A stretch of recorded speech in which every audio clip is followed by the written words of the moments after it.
नहीं उसने दो दुकान थे।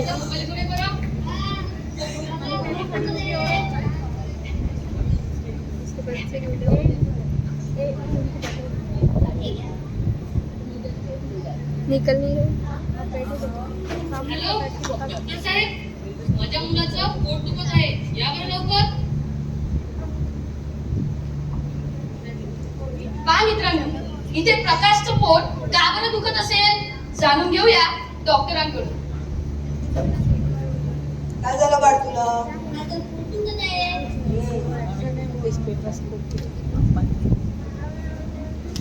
यांनी काही बाहेरचं खाल्लं वगैरे नव्हतं का? म्हणून असं याचं पोट दुखत आहे.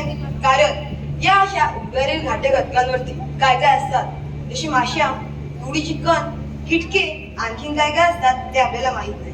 म्हणून या अशा उबदारील घाटे घटकांचे सेवन आपण नीट टाळायला हवं. आणि हा काहीही खायच्या आधी हात स्वच्छ करतो का? हे देखील त्याच्या अशा त्रासांचे कारण असू शकते. कारण जे अन्न आपण खातो ते आपल्या हातातील जंतू त्या अन्नात जातात. ते अन्न आपण खातो त्यामुळे आपल्याला कित्येक असे त्रास होऊ शकतात. म्हणून काहीही खायच्या आधी नियमित हात स्वच्छ करा. अरे पहले हाथ तो धो लो. शेर भी कभी अपने पंजे धोते नहीं. पंजे तो धोते ना. शेरों के पंजे भी हमसे खुलेंगे, यूं रोकेंगे डूबेंगे हो. खाने से पहले सदा हाथ धोना कभी भी ना भूलेंगे हो. जो माने सिखाया वो सबको सिखाएंगे everyone. अरे पहिले हात तो धो. पहा मित्रांनो, इथे काय झालं, एका मुलाने फळं विकत घेतली. आता फळं ही आपल्या शरीरासाठी आवश्यक असतात, कारण ती आपल्या शरीराला आवश्यक ते पोषक तत्त्वे देतात. उदाहरणार्थ आयरन, विटामिन्स इत्यादी. आयरन हे आपल्याला डाळी, सफरचंद, बीट अशा लाल फळांपासून मिळते. मित्रांनो, जेव्हा केव्हा आपण हे फळं खातो किंवा बाहेरून विकत आणतो तेव्हा नेहमी ते धुवूनच खायला हवं. त्यामागे ही कारण आहे. कारण जेव्हा या फळाचे उत्पादन होत असते तेव्हा त्यावर कित्येक रासायनिक फवारे मारले जातात. तसेच जेव्हा हे बाजारपेठेत आणले जातात तेव्हा ते बाजारपेठेतले धूळ त्यांच्यावर होते. म्हणून हे फळं नेहमी धुवूनच खा. आता दुसरीकडे एकाने समोसा विकत घेतला. आता हा समोसा विकणारे लोक साधारणतः हा समोसा रस्त्यावरच विकतात. त्यामुळे त्या रस्त्यावरची धूळ, माशा त्या अन्न घटकावर बसतात. त्या माशांच्या पायांना जंतू टिकून असतात. जर आपण ते अन्न खाल्ले तर आपल्या खाण्याद्वारे ते जंतू आपल्या पोटात जातील. मग आपल्याला पोट दुखणे, उलट्या होणे, तापमान लागणे, मळमळ वाटणे अशा त्रासांचा सामना करावा लागतो. आणि हो, ते असे बाहेरचे तळलेले पदार्थ न खाण्यामागे आणखी एक कारण समोर आले आहे, ते म्हणजे ओबेसिटी. अशा बाहेरच्या पदार्थांच्या सेवनामुळे आजकाल लहान लहान मुलं ओबेसिटीचे शिकार होत आहेत मित्रांनो. म्हणून असे बाहेरचे पदार्थ खाणे हे आपल्याला टाळायला हवे. चला तर मग पुढे काय होते जाणून घेऊया. हो सर, या गावात किती कचरा आहे. ये बीच में किती आला अस्वच्छता असेल. आहे इथे. हो ना सर.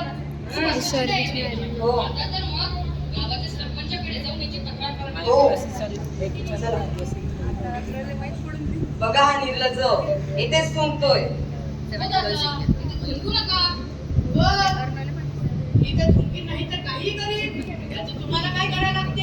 एका तुमच्या घरची जागा आहे. असं नाही, पण तुम्ही रोगराई पसरायला वेळ लागणार नाही. असं म्हणजे माझ्या एकट्याच्याच थुंकीमुळे इथे रोगराई पसरते. इथे अनेक लोक थुंकतात, यांच्या थुंकीमुळे नाही पसरत का? असं नाही. आपल्या चुकीत जे सूक्ष्मजीव राहतात ना ते हवेत पसरतात. ती हवा आपण नाकाद्वारे शरीरात घेतो. त्यामुळे आपल्याला कित्येक रोग होऊ शकतात, जसे टीबी, कोरोना असे कित्येक रोग उन्होंने आहेत. अपनी आइडिया लगाया, बापरे! पता नहीं वो तो साइड साइड में मैक लगाए थे. आजपासून मी अशा सार्वजनिक क्या ठिकाणी लगा? थुंकणार नाही, वैतरण्या थुंकू सुद्धा माइक देणार नाही. ऐसा रखा व अशी खाली अस्वच्छता मी ठेवणार नाही. मैंने भी साइड में रखी थी माइक. पहा मित्रांनो, गेल्या काही वर्षात आपण त्या कोरोनासारख्या महामारीला तोंड दिले आहे. तो संसर्गजन्य रोग मशासुरासारखा अवघ्या जगात पसरला होता. त्यामध्ये कित्येक लोक मृत्युमुखी पडत होते. कोणाची आई मरण पावत होती, तर कोणाचे वडील जात होते. रुग्णालयात रुग्णांसाठी जागा कमी पडत होत्या.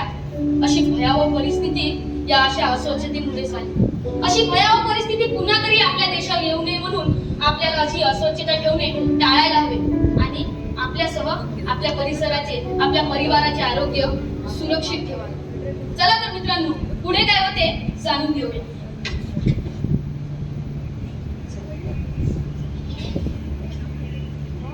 तुम लोगों ने चेयर गेयर का यूज नहीं किया. नमस्कार सरपंच तो बाई. डॉक्टर के सामने नमस्कार. तुम्ही तुमच्या गावाची स्वच्छता ठेवत नाही का? जरूरत नहीं थी उनको. काय सांगू साहेब, मी गावकरी मला प्रतिसाद देत नाही हो. आता तर मग गावात आपल्याला सभा बोलावी लागेल.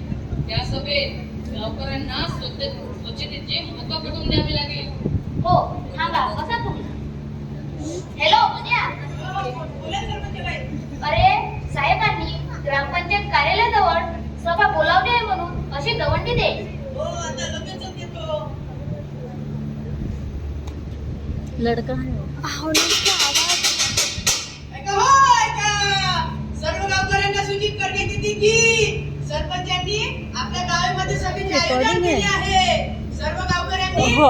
तातडीने ग्रामपंचायतीमध्ये हजर व्हावे. ऐका हो, ऐका.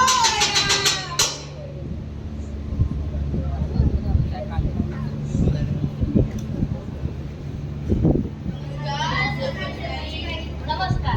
काय झालं सरपंच? आम्हाला इथे कशासाठी बोलवले? का बरं हो? साहेब काय तक्रार करत आहे? काय झालं साहेब? मी तुमच्या गावाची दशा बघतो. डिग्री घालवली आहे. तुम्ही तुमच्या गावाची स्वच्छता वगैरे करत नाही का? लड़के जैसे आवाज सर, तुम्ही तुमच्या गावाची स्वच्छता केली तर रोगराई पसरणार नाही. त्यामुळे तुमच्यासह इतरांचे आरोग्य सुरक्षित राहील. हो, स्वच्छता आपण कशी पाळायला हवी? मी सांगते. आपल्याला आपल्या गावाची स्वच्छता ठेवायची असेल तर स्वतःपासून सुरुवात करावी लागते. त्याकरिता लड़कियों जैसे आवाज कंप्यूटर से कर सकते हैं वैसा.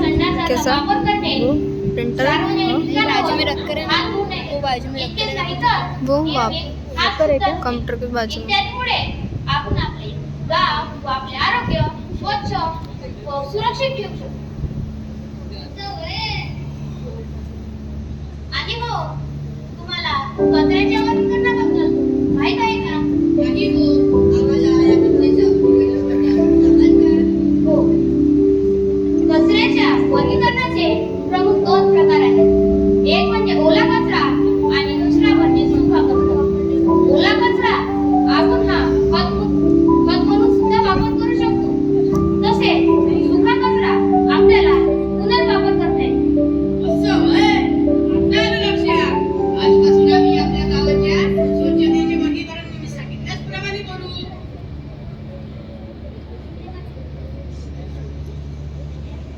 कितने मिनट का हुआ? 8. पहा मित्रांनो, ऊपर करना तो. आपल्याला जर कोणत्याही गोष्टीची सुरुवात करायची असेल तर ती स्वतःपासून करावी. त्यामुळे ती गोष्ट आपल्याला कठीण जाते. क्या? आता ही स्वच्छताच घ्या ना. जर आपण आधी स्वतःची स्वच्छता ठेवली तर आपला परिसर वो एक स्वच्छ लड़का व्हायला हुशार वेळ होगा. लागणार नाही. आणि जर आपला परिसर स्वच्छ इसको झाला गारंटी लगा रहे हैं. तर इसको आपले ये गाव मतलब निश्चितच कमेंट्री स्वच्छ देने के लिए होईल. लगा रहे हैं. आपल्या गावाला जर अशा रोगांपासून, अशा या संसर्गजन्य रोगांपासून आपल्याला दूर ठेवायची मैंने बोले असेल थे तर आपल्याला ही खाली स्वच्छता को ठेवणे पूरा अतिशय गरजेची आहे. कमेंट्री देने तेव्हाच के लिए. आपला तुम लोग नहीं भारत बोले, स्वच्छ अपना सबको आणि पूरा स्वस्थ पूरा राहील. होना ऐसा है. चला तर वो कितने मित्रांनो, बच्चे ऐसे पुढे काय जिन्होंने कुछ भी नहीं होते किया. जाणून घेऊया. हाँ तो वैसे ही होगा ना टीचर. फिर अपने वाले क्या बोलेंगे? तुमने सिर्फ श्री को दिए, हमको नहीं दिए. लेकिन उसके आवाज़ अच्छी थी ना, और उसको माइक नहीं दिए. हमको वो जो अपना मेन ये था उसको नहीं दिए तुमने. उसके आवाज़ से हिल जाता था. मैंने इसको बोला था. जर महिला का करता ये पता है इसने बताया कुछ नहीं सुना। मैंने उसको बोला आवाज़ जोर से करना, बोल नहीं पाती थी, मेरे पास माइक था। चुटकी बजा के बोली आवाज़ बड़ा कर। फिर श्रीनिवासन के बाद पास बैठे साइड हो जाए, मतलब बहुत ही पास बैठे थे ना, थोड़ा साइड हो जा, मतलब कम से कम तुझे खुद तो दिखेंगे, वो भी दिखना चाहिए ना। और श्रीनिवासन इसलिए ये कर रहा कि मेरा ही बराबर नहीं है। मैंने देखा नहीं ना। वो हमारे ऊपर ही बोल रहा कि अच्छा नहीं किया ना, ऐसा नहीं किया, तुम अटक रहे ना, ऐसा हो रहा, क्योंकि वो फ्रेम में आया ही नहीं। पहा मित्रांनो, आपण जर अशी बाहेर भात पसरवायला गेलो तर त्यावर एक माशा बसतात. मग त्याच माशा आपल्या घरात येतात.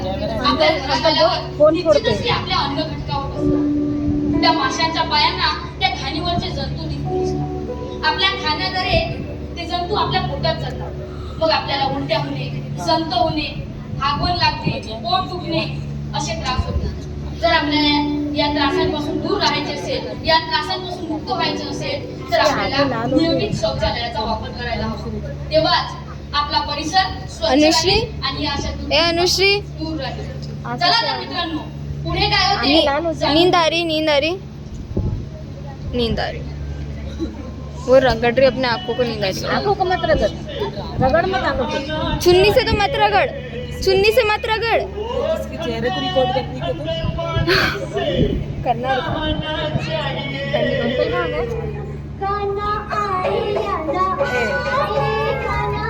ये पकड़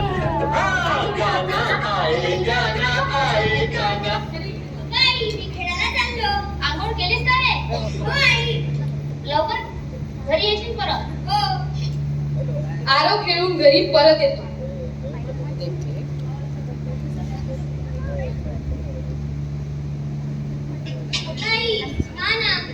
खूप खाजवत आहे. बघू दे बरं काय झालं ते. अरे बापरे, कशाची चट्टे आहेत रे? मला का माहित आई. हा, मी डॉक्टरांना फोन लावते. हॅलो डॉक्टर साहेब. अहो, माझ्या मुलाच्या अंगावर खूप चट्टे आले आहेत. येता का तुम्ही माझ्या घरी?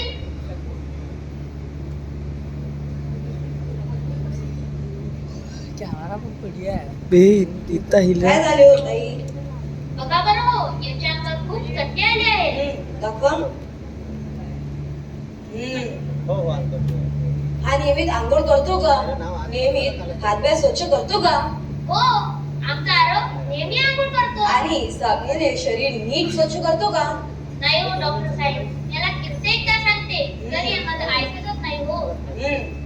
म्हणूनच याला अशी चटके आहे. कारण आंघोळ करणं म्हणजे डोक्यावरून पाणी घेणं इतकेच नव्हे. आंघोळ करणं म्हणजे आधी शरीर ओलं करणे, त्याला साबण लावणे, ती साबण फेस येईपर्यंत सोडणे, त्यानंतर तो फेस पाण्याने स्वच्छ करणे. केसाच्या टोकापासून ते पायाच्या नखापर्यंत अंग कोरडे पुसून काढणे, त्यानंतर स्वच्छ धुतलेले आणि उन्हात पाडलेले कपडे घालणे. त्यामुळे आपल्याला असे त्रास होणार नाही.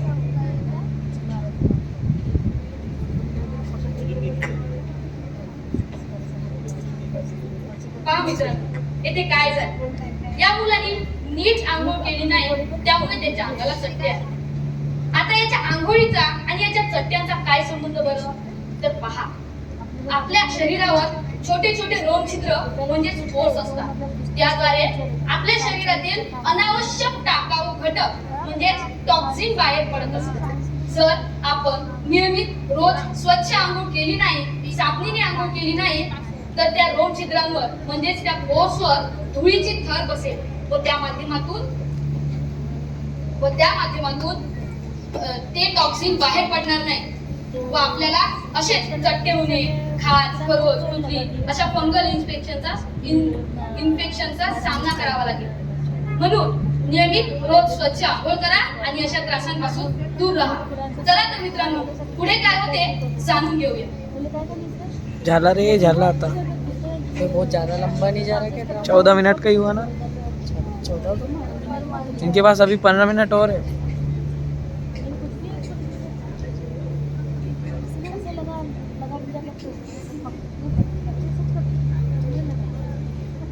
अहो ताई, हे काय करत आहात? हे खाणपाणी असे रस्त्यावर कशाला फेकत आहात? हो दादा, हे घाणेरडे पाणी इथे नाही तर कुठे फेकू मी? अहो, या पाण्याची विल्हेवाट लावण्यासाठी एक उत्तम उपाय आहे. कोणतो काय होतो दादा? शोषखड्डा. हा शोषखड्डा काय असतो? बघा, जमिनीत 4 फीट बाय 4 फीटचा गड्डा करायचा. त्यात विटीचे, वाळूचे, कोळशाचे, रेतीचे असे थर करायचे आणि त्यात हे पाणी सोडून द्यायचे. त्याचे फायदे काय होतील हो? बघा, जमिनीतील पाण्याची पातळी वाढेल, जिथे दुर्गंधी पसरणार नाही आणि रोगराई देखील पसरणार नाही. हो, आता आलं लक्षात. आजपासून मी असे खाण्याचे पाणी उघड्यावर फेकणार नाही. पानी पीना है तेरे को? वो देख बाहर कैन लग के 2-2 बार केला पहले. खाण्याचे पाणी फक्त शोषखड्ड्यातच टाकायचं.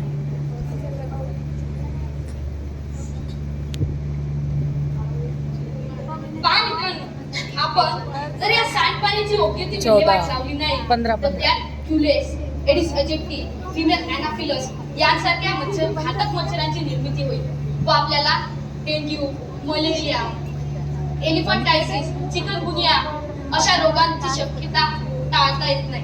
म्हणून झालेल्या प्रसंगात सांगितल्याप्रमाणे योग्य ती शोषखड्ड्याची निर्मिती करा आणि मोटे भैंसे इधर से हाथ या हटा. सांडपाण्याची योग्य ती विल्हेवाट लावा.